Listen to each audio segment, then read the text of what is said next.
පසුගිය දිනක ඊශ්‍රායලය සහ ඇමරිකාව එකට ඒකාබද්ධ වෙලා ඉරානයට එරෙහිව ඔපරේෂන් එපික් ෆියුරි නම් දැවැන්ත ප්‍රහාර මාලාවක් එල්ල කළා.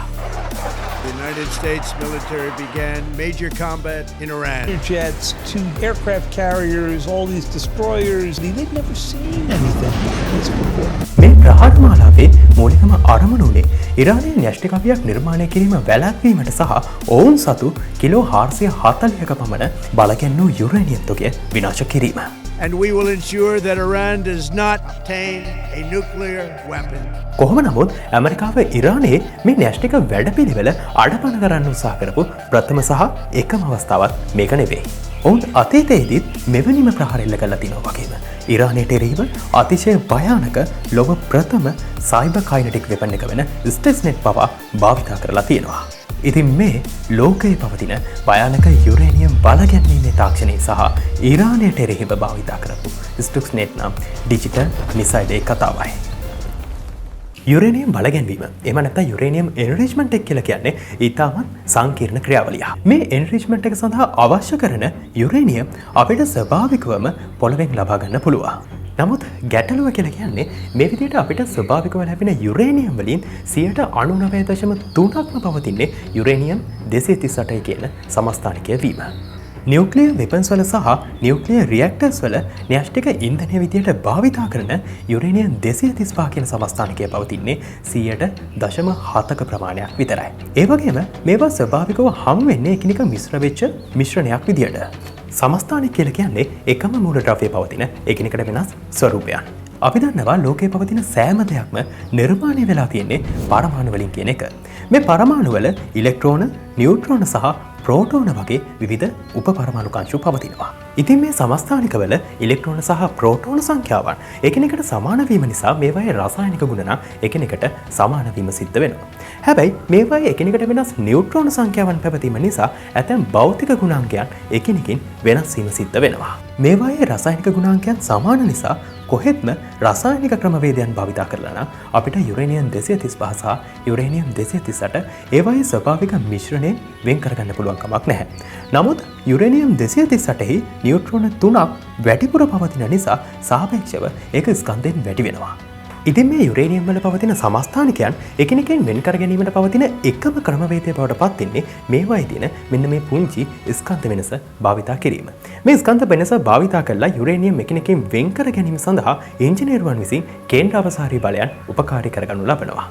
මෙතනදී වෙන්නේ සෙන්ට්‍රිෆියුජ් එක කියන උපකරණ ඇතුලේ පවතින සෙන්ට්‍රිෆියුජ් ටියුබ් තුලට මේ කියන සමස්ථානිකයන් දාලා ඒක විනාඩියට වට 50000 ලක්ෂයක් අතර වේගයකින් කරකවන එක. හැබැයි අපිට කොයි වෙලාවකවත් මේ වගේ ඝන ද්‍රව්‍ය සෙන්ට්‍රිෆියුජ් ටියුබ් තුලට දාලා ඒක සෙන්ට්‍රිෆියුජ් කරන්න පුළුවන් කමක් නැහැ. මේ නිසා විද්‍යාඥයන් මුලින්ම මේ යුරේනියම් මිශ්‍රණය ෆ්ලෝරින් එක්ක ප්‍රතික්‍රියා වීමට සලස්සලා යුරේනියම් හෙක්සාෆ්ලෝරයිඩ් නිර්මාණය කරගනු ලබනවා. අනතුරුව මේ වායුව තමයි සෙන්ට්‍රිෆියුජ් එකට දාන්නේ. මේ සෙන්ට්‍රිෆියුජ් එක තුලදී මේවා විනාඩියට වට 50000ක් ලක්ෂයක් අතර වේගයකින් භ්‍රමණය වෙනවා. මේ වේගය නිසාම සාපේක්ෂව ස්කන්ධයෙන් වැඩි යුරේනියම් 238 ටියුබ් එකේ කෙළවරත් ස්කන්ධය අඩු යුරේනියම් 235 සමස්ථානිකයේ ටියුබ් එකේ මැද ප්‍රදේශයට එකතු වෙනවා. ඉතින් මෙන්න මෙතනදී ඔක්කොම කලින් අපි විසඳ ගන්න ඕනේ පොඩි ගැටලුවක් තියෙනවා. ඒ තමයි මේ සෙන්ට්‍රිෆියුජ් උපකරණය තුල මේ ටියුබ්ස් භ්‍රමණය වෙන වේගය. තත්පරයට වට ලක්ෂයක පමණ වේගයක් කියලා කියන්නේ දල වශයෙන් මැක් 2ක පමණ වේගයක්.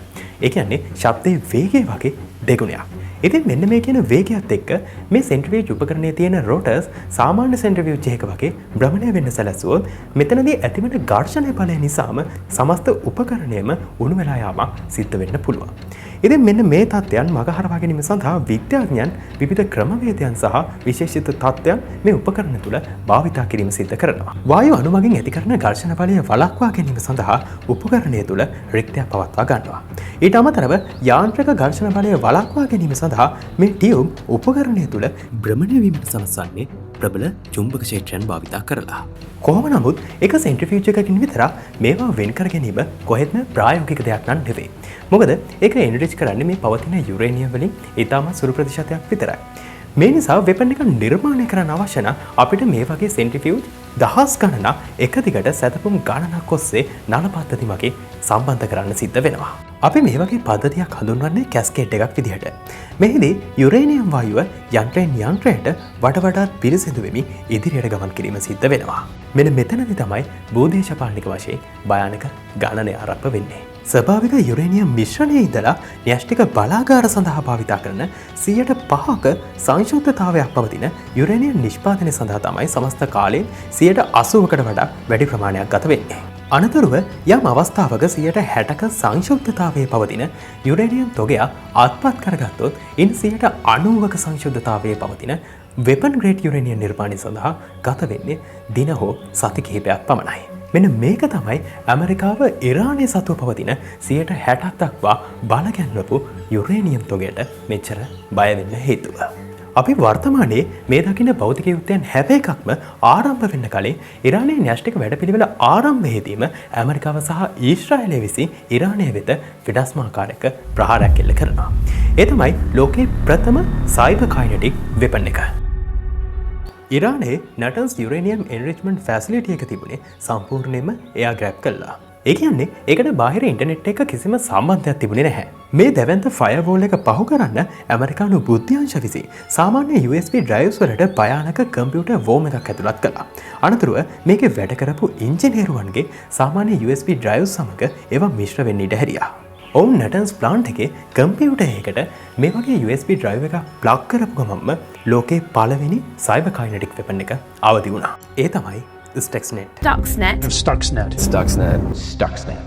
Stuxnet කියලා කියන්නේ ඉතාමත් හොඳ විනයක් තිබුණු පරිගණක වෛරස් එකක්. ඒක අනිත් ඒවා වගේ දකින හැම කම්පියුටර් එකකටම පහර දීලා ඒකේ පද්ධති අවුල් කළේ නැහැ. ඒක පහර දුන්නේ සෙන්ට්‍රිෆියුජ් කැස්කේඩ් එක භෞතිකව පාලනය කරපු Siemens Programmable Logic Controllers පැවතුණු පරිගණක වලට විතරයි. අදාළ බ්ලූප්‍රින්ට් එක මැච් වෙනකම්ම ඒක පරිගණක තුල නිශ්ශබ්දව ඉඳියා. මේ වෛරස් එක ආකාර දෙකකින් පද්ධතින්ට පහර දීම සිද්ධ කළා.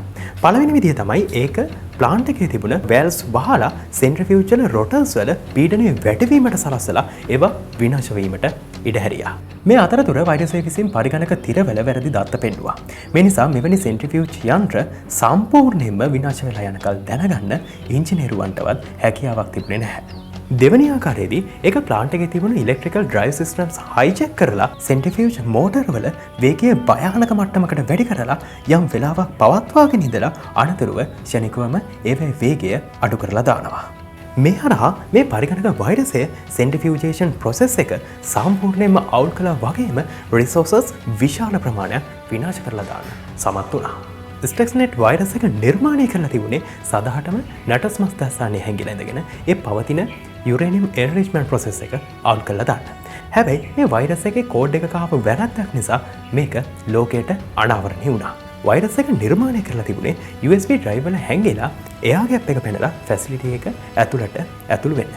එමෙ ඇතුළු වෙලා ඒ ෆැසිලිටි එකේ තියෙන පරිගණක පුළුවන් තරම් ප්‍රමාණයක් ඉන්ෆෙක්ට් කරන්න. හැබැයි මෙතන වැඩ කරපු ඉංජිනේරුවන්ගේ පෞද්ගලික පරිගණක ඔස්සේ මේ වෛරස් එක එළියටත් ව්‍යාප්ත වුණා. නමුත් අපි කලින් කිව්වා මේ වෛරස් එක සාමාන්‍ය පරිගණකවල පද්ධතින්ට පහර දීමක් සිදු කළේ නැහැ කියලා. අදාළ බ්ලූප්‍රින්ට් එක මැච් වෙනකම්ම ඒවා නිද්‍රාශීලීව ඉඳියා.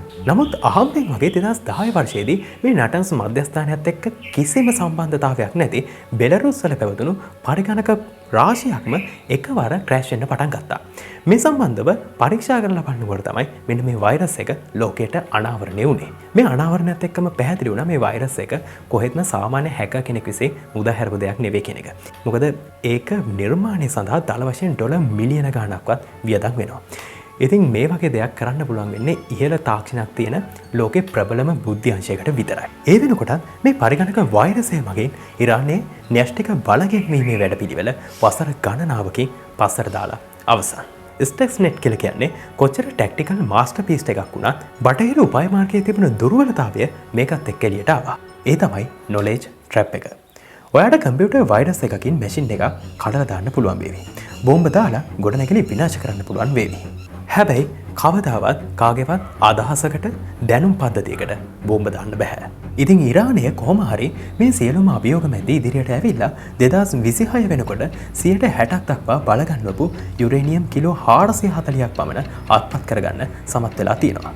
ඉරානයේ න්‍යෂ්ටික බලවතෙකු බවට පත්වීම කියලා කියන්නේ මැද පෙරදිග කලාපය තුළ ඇමරිකානු සහ ඊශ්‍රායල ආධිපත්‍යයට එරෙහිව සිද්ධ කරන ලොකු තර්ජනයක්. මෙන්න මේ නිසා තමයි ඇමරිකාවට මේ යුරේනියම් තොගය විනාශ කිරීමට මේ තරම් අවශ්‍ය වෙන්නේ.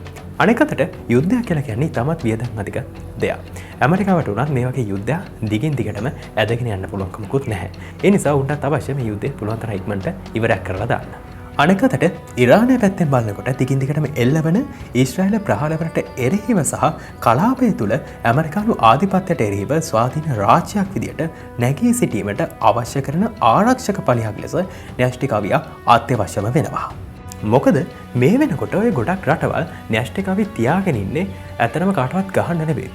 පෙන්නලා බය කරන්න. ඉතින් මේ වෙනකොට ඇමරිකාව සහ ඊශ්‍රායලය විසින් දිගින් දිගටම එල්ල කරන ප්‍රහාර නිසාම ටෙහෙරානය වුණත් හිතන්න පුළුවන් මෙච්චර කිට්ටුවටම ඇවිල්ලා න්‍යෂ්ටිකවියක් නොහදා ඉන්න එකත් අපරාධයක් කියලා. සමහර විට අපි මේ කතා කරන මොහොත වෙනකොට ඔවුන් ඒ සඳහා උපරිමය කරමින් ඉන්නවා වෙන්න පුළුවන්. ඉතින් මේ යුරේනියම් බලගැන්වීම හරහා නිර්මාණය කරන යුරේනියම් වගේ න්‍යෂ්ටික බලාගාරවල සහ න්‍යෂ්ටික අවි තුළ ශක්තිය නිපදවීම සිද්ධ කරන්නේ එකම ප්‍රතික්‍රියාවක් භාවිතා කරලා. ඒ තමයි න්‍යෂ්ටික විඛණ්ඩන ප්‍රතික්‍රියාව. ඉතින් මේ න්‍යෂ්ටික විඛණ්ඩන ප්‍රතික්‍රියාවන් සහ නියුක්ලියර් වෙපන්ස් වැඩ කරන ආකාරය පිළිබඳව දැනගන්න. ඔයාලට මෙන්න මේ වීඩියෝ එකෙන් පුළුවන්කමක් තියෙනවා.